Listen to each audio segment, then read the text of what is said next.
Hi, I'm Serena Brawls, and I'm your host for the Pottery Channel. Welcome back.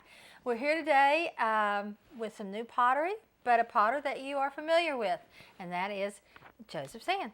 And he's got new things for us. We would invite you to come look at our past shows and take a look at the previous work that he's done, but we've got new things coming on.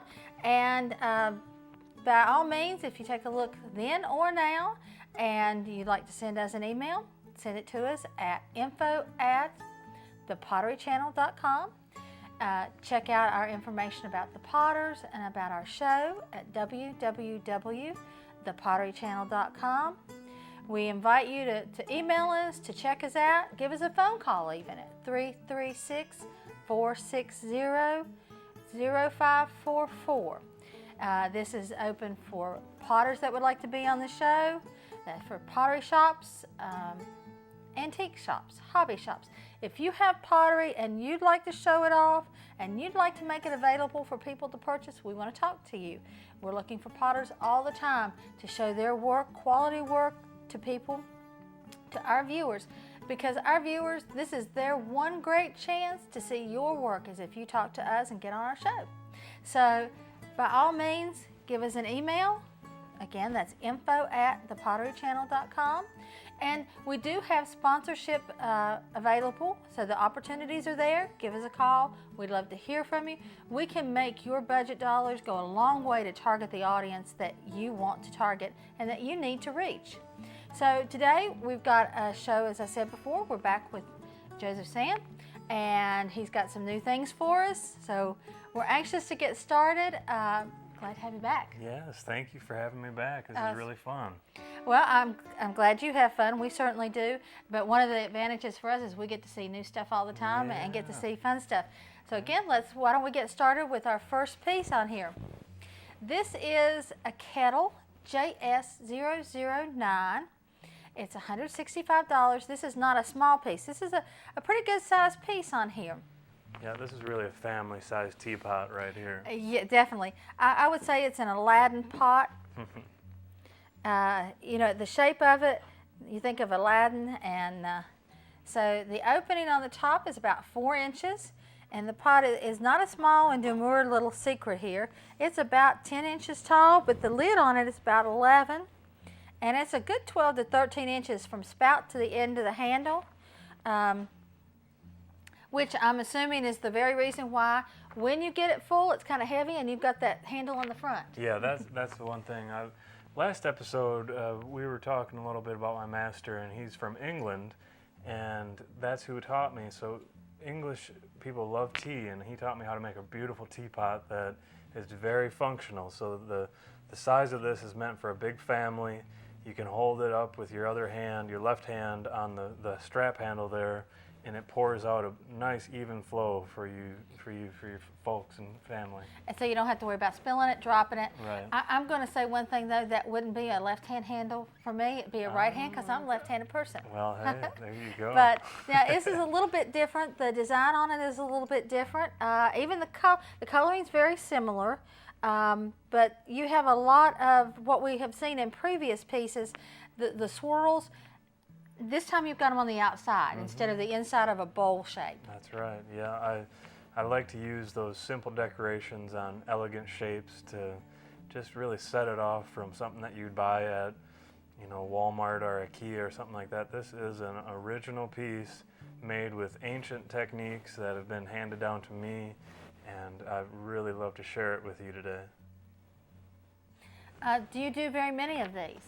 I make teapots once a year in all different sizes. So what I make probably about 100 to 150 teapots a year.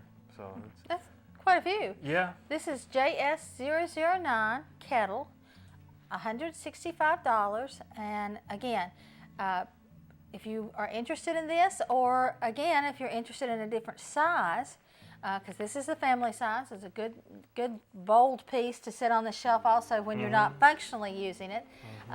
336-460-0259, and that's Joseph at jsspottery.com. Now, this for me, just the shape and to look at, is one of my favorite shapes because it looks like the Aladdin, and it looks like sort of an exotic piece. It's very functional, but it's different than you normally see. Yeah. What are some of your, are these one of your favorite pieces, or Well, do you have I do. others? I love making these. There's a lot involved in making those teapots. They're all functional, so you have to worry about all the aspects of it. The handle needs to be right, the spout needs to pour correct. That teapot's kind of based off of a English teapot, but mixed with a Turkish sort of style teapot. And when we refer to it as a kettle too, it's more, you also want to not just heat it up directly on the oven, all right? You want to get your water hot, pour it into your teapot. So that's one thing you need to be careful with, but they are dishwasher safe. They are going to last you a long time. And they're food safe for putting the tea in and boiling the water for, if you wanted to put boiling water in there and set it. But it's really more of a tea service, so that you don't boil the water in it, you put the boiling water in it after it's boiling. I'm assuming that if you were to put this on an open flame like a grill, or you put it on a stovetop, bad idea. It probably would be a bad idea. The piece might survive, but that uneven firing on it might hurt it and crack the pot. It's not worth the risk. No, it's not. The best thing is to, if you're going to use it as a functional teapot, boil it, then put the water in there while it's hot. Absolutely. It will hold the very hot boiling water. Yes, right out of the kettle. But right you out of the hot don't need kettle. to. It's already done its time in the fire. Yes, yes. In the it kiln, has. it got all the fire it needed to. That's right. All right, and our next one is, and we had a similar on our last show plate, but this one is a little bit different. We've got a lot more green in the center of it, and the edges of it have the little dots, and again, I apologize, I'm not using the right terminology, but how do you get the dotting, the little dots and the speckles in there? Well, it's probably one of my more popular designs, and it's a very simple technique. It's really just taking a slip trailer, and that's an old thing that people have used for hundreds of years. It's just a bottle that you put clay in it, and I put little dots on there, so it's really as simple as that. It just has to take a little bit of time to do it. You make a lot of these plates? I'd make a lot of these plates. The plate item is probably also my most popular item. Now, in our previous show, we did talk about how you got sort of a geode look inside. This one has a dark green with an aqua and white internally.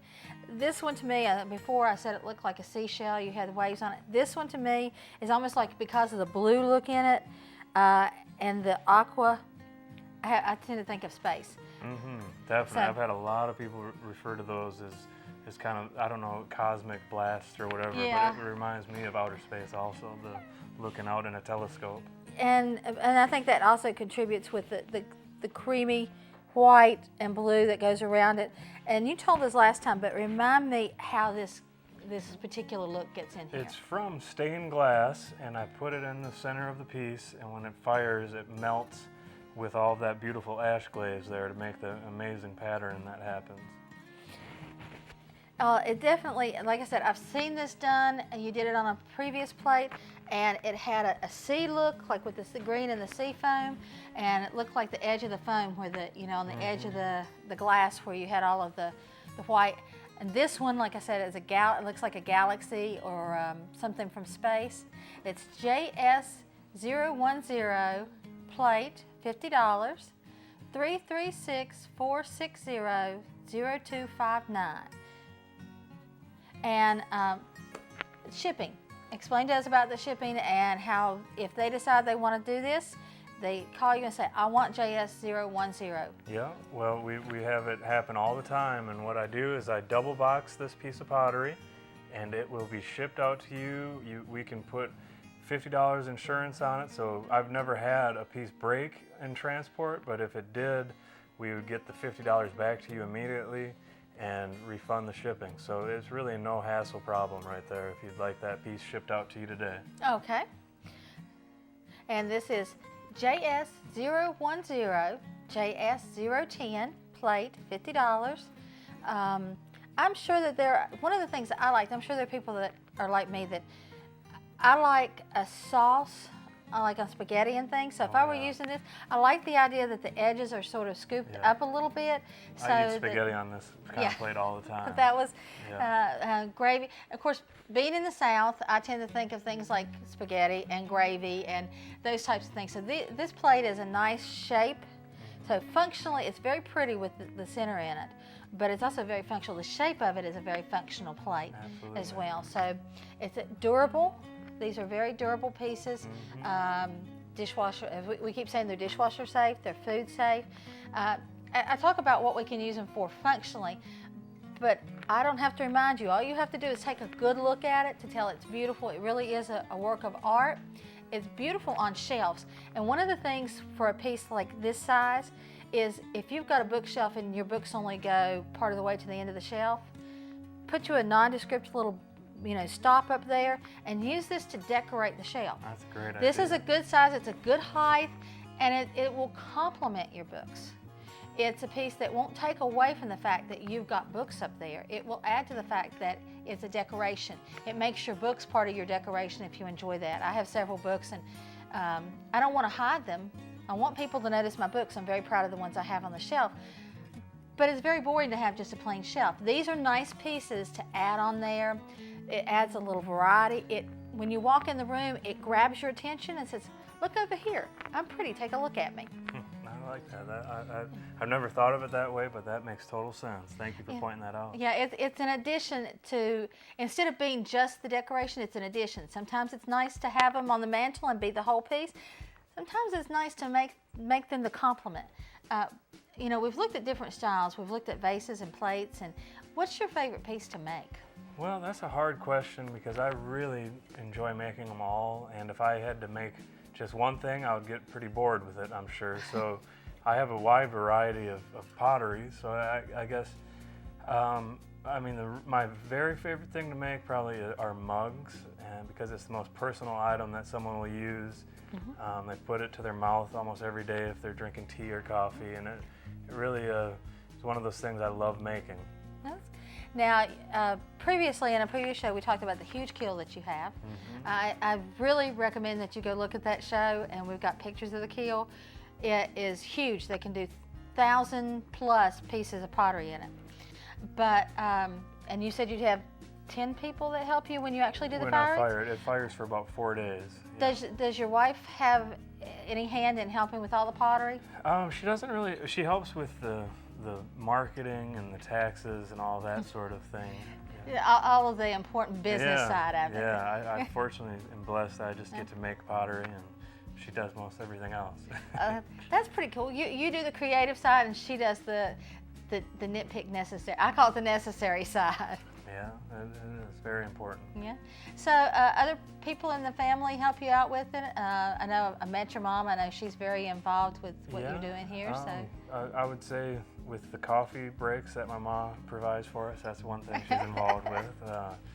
It's just a nice environment. My parents were always very encouraging of doing what I've loved, and I've kind of been creative all my life, so it's been really great that they provided for me and allowed me to do this, and that's a big reason I'm here. Family support, no matter what you're doing, is important.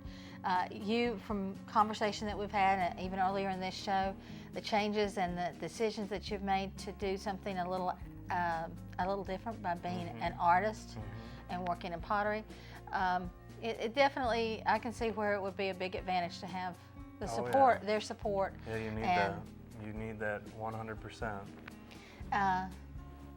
All right, well, we have another piece that we'd like to take a look at, and it's a really nice vase here. Yeah, this is a great piece. Again, my most popular decoration with this series, the ash glaze and that dots, it just makes a beautiful symmetrical glaze and surface to this piece. And it's a rich, pretty olive green. Even the top of it, you can see that where the glaze has gone around the edge, makes a nice dark green and flowing into the lid with the dots.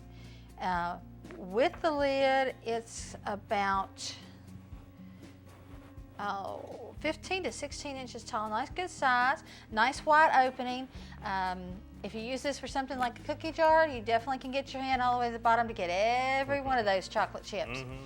JS011, JS011 vase. You see at the bottom, that's an interesting addition to the design. And you've got the two textures there. You've got the smooth glaze, and then as you rub your fingers across, there's a textured... yeah, that texture comes from a technique called salt glazing, and I introduced just table salt into the kiln when it's 2,400 degrees, and that pretty much attacks the surface of the clay and pits it like that. So they call it orange peel technique, or a lot of people just refer to it as salt glazing. It's a beautiful surface. It's about, we're looking at maybe 7 inches through the wide part here, through the body. It fits really good on a mantle. That is a beautiful piece to put on a mantle next to a platter, which we'll be showing you in a few more from here. But this is it looks wonderful sitting up on a mantle. I can see where it would. And the rich green is a good earthy tone that is so popular now in so many decors. That's JS011 or JS011. It's a vase, and that's $120. And Joseph at sspottery.com. JS011. So I can see where that's a nice size. That's very versatile as well. Oh yeah. It's not so tall that you worry about putting it on a mantle, but it's tall enough to notice it. Oh yeah, it's a very popular size. Absolutely. I'm sure. All right, and you were mentioning you like the mugs and you like doing mugs.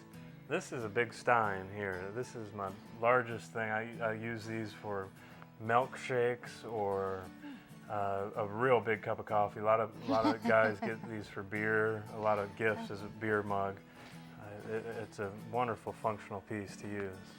And do you know how many ounces that it It's probably about 24 ounces, maybe a little bit more even. It holds a lot of liquid. It's meant to be to really fill it up with a lot of liquid. It's 7 inches tall, and the mouth across the top is about 3.5 inches. This particular piece, and I noticed that the opening, because you mentioned that men for their beer, the opening has a lot of extra room so that nice big fingers for men can fit in there nice securely. You get a whole hand in there. JS012, JS012 mug, $35. I'm also thinking that with the pottery, I mean, I'm used to, and I always think about cocoa and coffee and those kinds of things holding heat, but I would say it holds the cold too. Absolutely. That's one really neat thing about ceramics. It does hold both heat and cold very nicely. And I noticed that in the very bottom of this one, there's looks like a seal or a print. Yeah. Where you put it into the bottom of the handle. That's just another decorative touch with a handmade piece of pottery. I have stamps that I put and incorporate into my work, and that's just one of them where it's a dual function really. It holds the handle on in the process of making too, so it doesn't pop off during the firing of the kiln, and then it adds a decorative touch. And we're on to our next piece, which is a bowl, JS013. And this is a nice size bowl, soup, cereal. It's a nice flat bowl, so I'm sure there are other things that people have used it for as well. Oh yeah. I use this as a cereal bowl, but I've had people tell me that there's a lot of different things. They've put candles in there, like a big candle. I've had people tell me that they put water in it and float flowers in it on the table. But it's really a great kind of shallow bowl to use for cereal or soup. I personally use it for, but it's decorative also. JS013, JS013 bowl, $25. It's flat enough that you could use it as far as cooking for individual sides. You know how they call it family service, you know, where you don't want a whole lot of any one thing, but you have enough for 2 people, and you put them out there. I'm like you, my first thought was soup bowl or cereal bowl, but I love the idea with the decorations and the floating candles, because it would take the heat, I assume, from the candle. So it's a very safe candle holder. Yes, it is. You don't have to worry about wax pouring out of that bowl. No, you don't. And I caught my bedroom on fire with a candle that melted out and came over the bowl. So yeah, I always think about safety when I'm thinking about that. But it's a bowl, JS013, $25. Next thing we're going to take a look at is a platter that's of monumental size and beauty. And I say that because it's just incredible. And our grip is taking her time with this one, and trust me, you'll see why when you see it. I like the swirl in it. Thank Now, you. how I know that you put the glass, the stained glass in there. Do you place small pieces and place them in a pattern, or were you just fortunate enough to get this? Or it's the decoration technique that I use with the slip trailer. I spend a lot of time sort of learning my best techniques, and that's a popular design. And they also is really neat. What we're looking right here is where you get that white pattern. That really is a beautiful part of this glaze.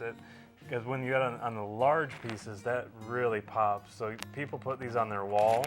You can either hang it on a wall or put it on a pedestal on your mantle, put it in the middle of a table.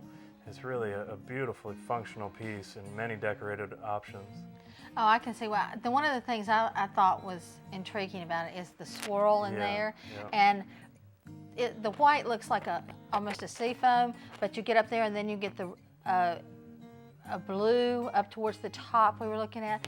But all of the lines in there to make the pattern of the swirl. And then, of course, you also have the little dots that are amplifying that. The dots are making that swirl basically, and then the glass kind of washes out the dots and you get left that beautiful swirl in the middle there.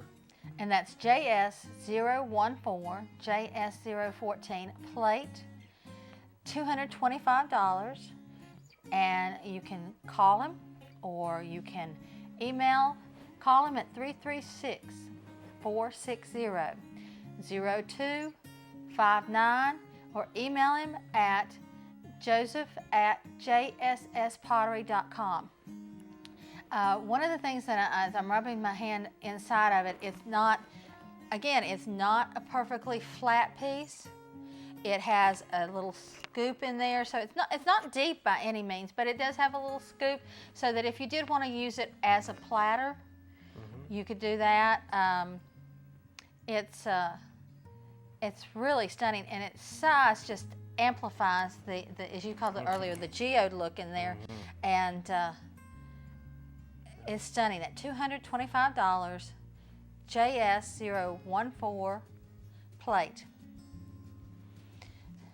Yeah, that's now when you're doing one of those pieces, how many of those do you do at a time? I end up making about 15 of them per cycle, and that would be three firings a year. So about 45 of them come out of production a year, and probably about 20% of them don't make it. So you're left with some real gems, and that's one of them right there. That brings another question up for me. You said about 20% of them don't make it. When you say don't make it, I'm assuming they crack, bust while they're being fired in the kiln. Yeah, that's mainly. Overall, what do you think is the average of the pieces that just can't endure it? Well, out of a firing, because I fire a large kiln, you'll have, I would say about 10% of the pottery won't make it out. You call them seconds, or you have complete wasters where you just have to break in half. Some people call them shotgun pots that you just take and you shoot them. Take a hammer to. Yeah. Those are the pieces that you get your anxiety out on, because they're already busted and useless, so you can just break them all to pieces. That's right. Yeah, that is. But about 10% loss typically per firing. Now, and again, that brings me to the question of, are you more likely to get a loss on a smaller piece or a bigger piece? That's or does it make any question. difference? I think it averages out that the smaller work probably, because you make so much more of it. But the big pots, I make very large pottery, and the bottoms will crack occasionally, and that's a big loss, where a small mug won't be as big. But yeah, this is the kiln that everything is fired in. We fired at 2,400 degrees Fahrenheit, so it's all with all local offcuts of pine and just a little bit of hardwood, so that temperature is all from wood. And I know that we talked last time. What are the dimensions on this one? The kiln's about 40 feet long and 7 feet wide and 6 feet tall, so you can stand in that kiln. Right there's a great photo of how those monumental pieces there are about 6 feet tall. They were commissioned for a garden, and you can see they're pretty large pieces. And we talked about that in our last show. We hadn't mentioned it this time, but I think it bears mentioning that you'd be glad to have people come by and take a look at it, and if it's not in use and hot, they can even walk inside of it and get pictures and things and take a look. It's not the largest in the state, but it's definitely one of the largest. Yeah, Is I'd that say correct? it's probably the second largest kiln in the state, or not quite in the nation, I don't think. I don't know all of the kilns out there, but it's one of the bigger ones in the country. And I'm not sure if we mentioned on this show yet, so I'm going to make sure. You built it. Yeah, I laid every single brick there in that kiln. So it's huge. It's a large kiln. You built it. But you take about 10 men, you said, just to fire it up, and you do it 3 to 4 times a year. Yeah, most? 3 times a year is what we'll be firing that, and someone has to be at the kiln 24/7 during the firing. So it's a serious task to go undertake. Oh yeah, that's why it's only 3 times a year. Also, it's a big project. Let's take a look at our next one, which is a little bit different item, very similar in some ways, and very different in others. And this one reminds me of more of a Grecian look. Yeah, that's good. And we had talked earlier that you do the 2 different sides. You deliberately set it so that the coloring is a little bit different. You see, this has a nice narrow neck, almost like a watering pitcher. That's why I say Grecian. You think of the watering pitcher for like the astrological sign of Virgo, the water bearer, and she's the Virgin holding the water pitcher, and also you've got Aquarius. Both of them are holding pitchers that look very similar to this. So that's why I think of the Greek with the mythology, and you've got the 2 different sides. Of course, the handles, which are just letter perfect, symmetrical almost. Oh, thank you. I love that color blue on the top there. That's a really special color to get it when it comes out. And so this is JS015. It's a plate. That's not a plate. I'm sorry, it's a vase. And it's $95. Yep. So we have JS015 vase. $95. Yeah, it's beautiful pottery. And I love the idea that you've really taken into consideration that even if you purchase this and you think, I'm going to set it up showing one side, women tend to like to change their minds a bit. We're a little notorious for that. So you decide you like the room done up in this color, and you turn around and you want it done in a different color, not a problem. We can turn it around, and you've done it so that it makes the color change well. Definitely. It's a nice, tall, slender piece. And you're looking at about a 15 to 18 inch high vase, and you're looking at about 7 inches across the widest part. But yeah, it's definitely got a Greek look. It's a nice one of those that will go on either side, as you said you do on purpose. So I'd say one of these on a mantle. These would be pretty to get 2. They won't be identical, but they'll be similar enough to put on each end of the mantle and sort of frame it. They're tall enough and slender enough to make nice. Yeah, thank you for mentioning that. Yeah, the 2 sides, when you get a piece like this, it's kind of nice to frame, to use it to frame. So that's definitely, I'll hand that. And this is JS015, JS15. $95 a vase. And we're coming up to our last item of this show. And this one's a little bit different than anything else that we've had up here before. And this is not just a plate, but it's almost, it's a cooking plate. It's like, when I saw this, my first thought, and maybe that's because it's been a long day, but I'm thinking apple pie. I was thinking of baking an apple pie because, I mean, when you bake cobblers and deep dish pies, they just don't cook as well in anything other than pottery. I mean, anybody, and that's a little old-fashioned, I realize, but they cook very evenly and slowly, and they just make a better cobbler and pie. And that's what I thought of, because this is a deep enough, this is about, almost a 3-inch deep plate. So you could use it for a plate. You can use it, again, as we've talked many times, for decoration. But I really see this particular one as a very functional, you set it on the counter in the kitchen, Yeah, and it's pretty, but it's that functional go-to piece. Definitely. Because it goes through the dishwasher, it's nice and deep.